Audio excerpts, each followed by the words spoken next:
गुरु जी, शुक्राना गुरु जी, अनंतम अनंतम शुक्राना गुरु जी। संगत जी, आज संकट चौथ है। इस दिन बेटे की लंबी आयु के लिए व्रत रखा जाता है। हमारे गुरु जी का मैसेज है कि इस दिन बेटे की लंबी आयु के लिए गणपति जी का मंत्र जाप 108 बार ज़रूर करें।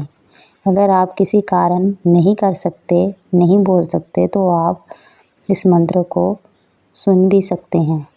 चलिए शुरू करते हैं। ओम गं गणपतये नमो नमः, श्री सिद्धि विनायक नमो नमः, अष्टविनायक नमो नमः, मंगलमूर्ति मोर, श्री सिद्धि विनायक नमो नमः, अष्टविनायक नमो नमः, मंगलमूर्ति मोर। ओम गं गणपतये नमो नमः, श्री सिद्धि